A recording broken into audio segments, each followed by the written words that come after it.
में आप सबको सलाम। मैं हूं आपका host evangelist Christopher Aamir. Programme आज के सवाल के साथ एक नए सवाल को लेकर आपकी खिदमत में हाजिर हुआ हूं। आज की एपिसोड में हमारे साथ मौजूद हैं पास्टर नवीद इनायत। हम पूछेंगे उनसे आज का सवाल और जानेंगे उसका जवाब मुताबिक कलाम मुक़द्दस।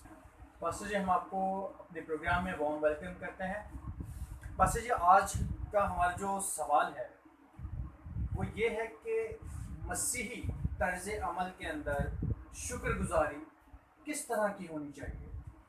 आज के दौर के अंदर जब हम देखते हैं तो लोग बहुत एहतमाम करते हैं शुक्रगुजारी के लिए।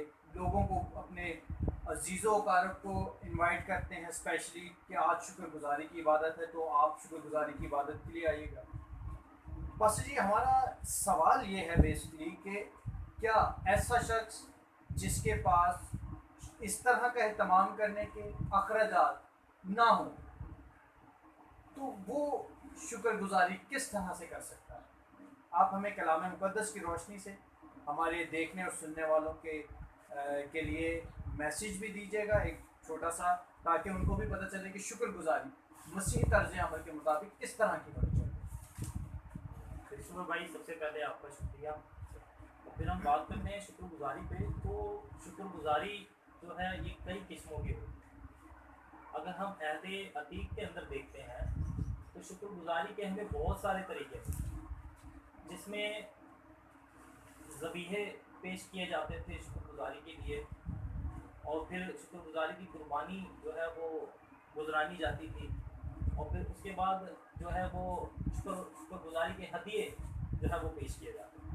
मगर इन तीन जो शुक्रगुजारियाँ हैं, इनके अलावा जो है वो बहुत सी जगहों पर हमें ये मिलता है कि शुक्रगुजारी जो है वो एक दूसरे तरीके से भी की जाती है। जिस तरह अगर हम देखते हैं दूसरा सैमुएल उसके 22 बाब के अंदर 49 से 50 आयत में भी हमें इसका जिक्र मिलता है कि उसकी जो है किस तरह से वो लोग शुक्रगुजारी करते थे।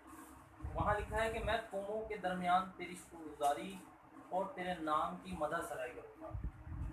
मतलब कि यहाँ पर हमें ये नहीं बताया गया कि उस दौर के अंदर भी लोग जो है वो सिर्फ शुक्रगुजारी मुँह से भी करते थे। बेसिकली जो शुक्रगुजारी का मतलब है वो है किसी का एहसान मानना, यानी कि जो काम हम नहीं कर सकते वो काम वो हमारा कर देता है तो हम उसको शुक्रगुजार कहते हैं।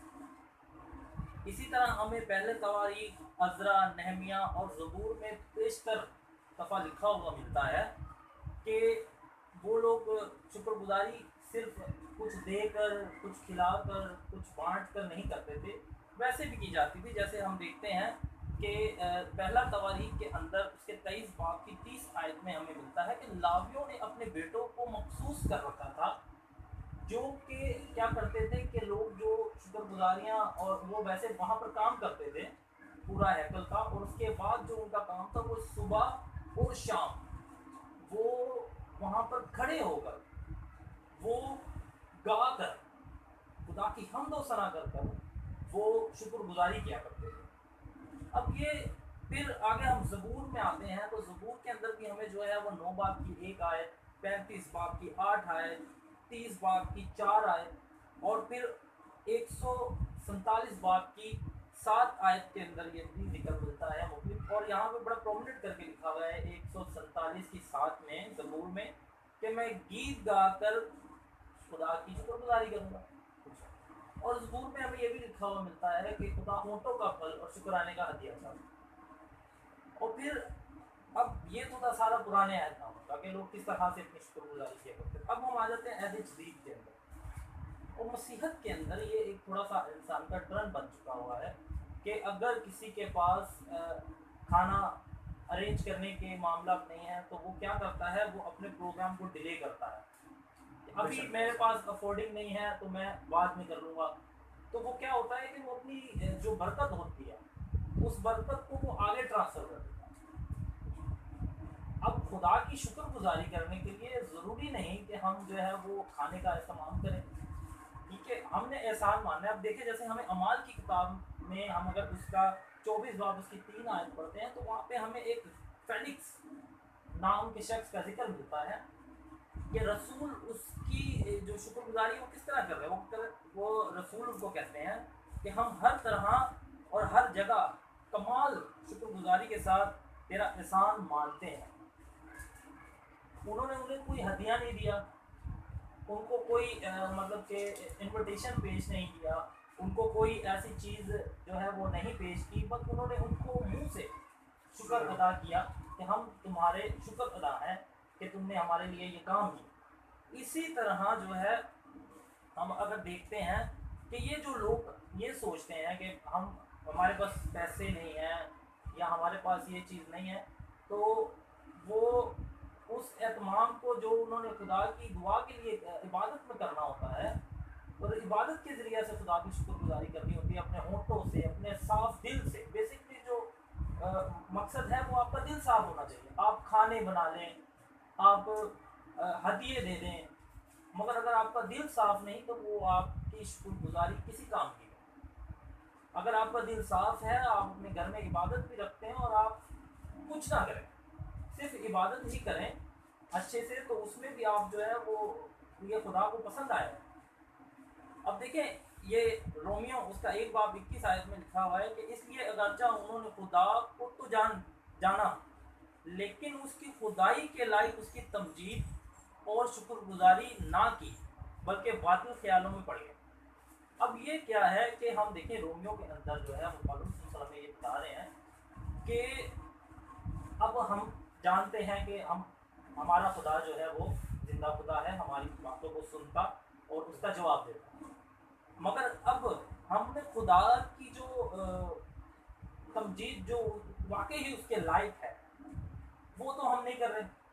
हम ये समझ रहे हैं कि शायद अगर खुदा हम कुछ खाने का इस्तेमाल नहीं करते इबादत के अंदर, या हम शुक्रगुजारी की इबादत रखते हैं तो हम किसी को कोई हदिया नहीं दे पाते या कुछ नहीं कर पाते, तो वो खुदा को नहीं पसंद आएगा। हम ये समझते हैं कि खुदा शायद इस चीज़ के लायक है, मगर नहीं।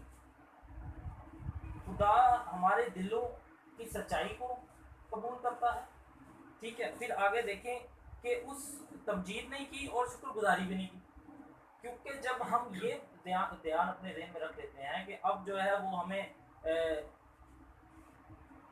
मतलब कि हमारे पास अफोर्डिंग नहीं है और हम ये सब कुछ नहीं कर सकते, तो हम क्या करते हैं, हम बातिल ख्याल बांधते हैं। हम अपने ज़हन के अंदर एक अपना ख्याल बांधते हैं कि नहीं ये शायद खुदा को पसंद ना आए। क्या पता है कि वो ही पसंद आए, क्योंकि खुदा तो दिलों को देखता है। बेशक खुदा तो दिलों को देखता है। और फिर ये क्या है कि जब हम उसकी लाइक उसकी तमजीद नहीं कर पाते, तो हम क्या करते हैं कि उस शुक्रगुजारी को जो उस वक्त हमने करनी होती है उसको हम कहते हैं कि चलो नेक्स्ट देख लेंगे, अगली बार कर लेंगे, उससे अगली बार कर लेंगे। तो क्या है कि जो बरकत जो हमारे दिल की सफाई को देखकर जो खुदा ने बरकत देनी होती है, वो बरकत भी हमारी ट्रांसफ़र होती रहती है आगे आगे आगे। अगर हम करें और फिर कि उसी सिर्फ अपनी ज़ुबान से खुदा की शुक्रगुजारी करें और खुदा को ये बताएं कि जी ये काम हमसे नहीं हो सकता था, ये काम खुदा आपने किया है, हम आपके बड़े एहसानमंद हैं, हम आपके बड़े शुक्रगुजार हैं।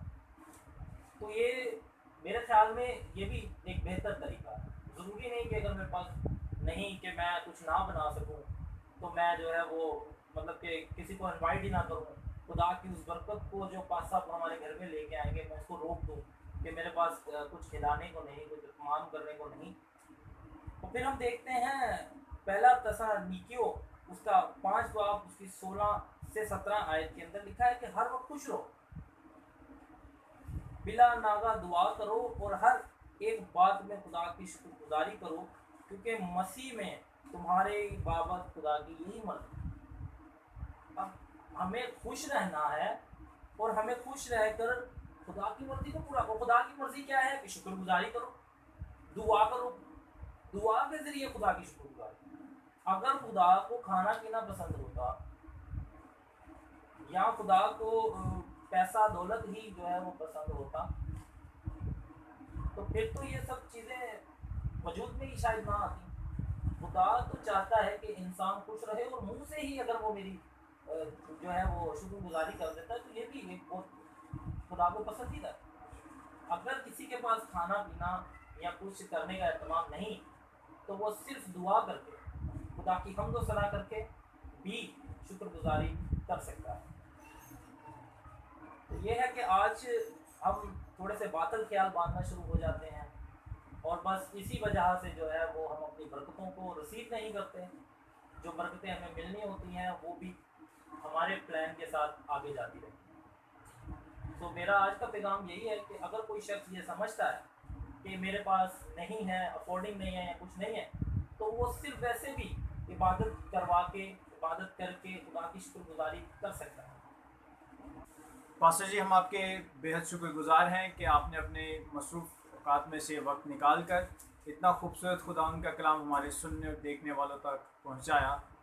बहुत खूबसूरत आयत जो कि पास्टर जी ने हमारे समाज तक पहुंचाई। तसल्लीकियों की किताब में जैसे कि खुदावंद ने फरमाया है कि हर बात में खुश रहो और खुदावंद की शुक्रगुजारी करो, क्योंकि मसीह में खुदा की यही मर्ज़ी है।